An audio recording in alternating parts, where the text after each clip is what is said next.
I've had with other people. This has got some very interesting names in it, but I'm going to pass it around right now because I'd like you to put your name in as being here for Ben Franklin's birthday. So,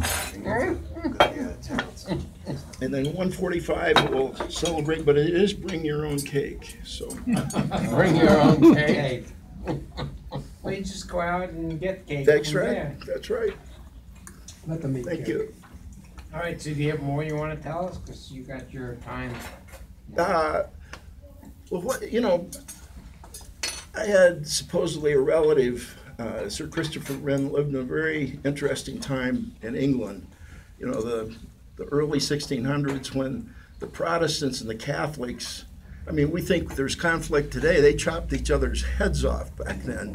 And it was very brutal. And what developed, and apparently it was a new word back then, was clubs. And clubs were designed to have both Catholics and Protestants so that no matter who was in power, you had some friends in high places through the club you belonged to.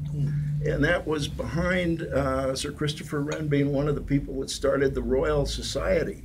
It started with just a handful of guys, but they were really powerful people, smart people, and it grew. And the Royal Academy is now a real institution. But back then, it served that purpose. Now, everybody knows there's this echo chamber that we've got now back in Washington, D.C. and in the country where the only people that talk to each other are people that already agree.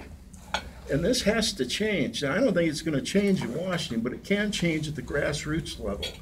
And we're going to be doing a number of different things, which I'll talk a little bit about at 1:45. We're going to do a number of different things to try to get clubs with both Republicans and Democrats and unaffiliated to come together in whatever way makes sense for their own neighborhood on a regular basis.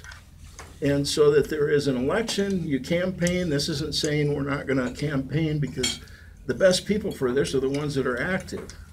And whoever wants to do it in their own precinct, the first thing we'll do is make sure we know who the precinct committee men are and the committee women, and try to get them involved in this.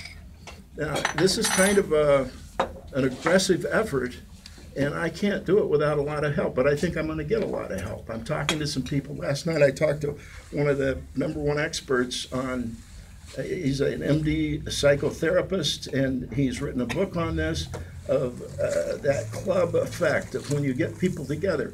You know, the governor came here for Optimists, and he said, gosh, you know, I'm impressed. You guys really have different points of view, but you don't let it drive you apart.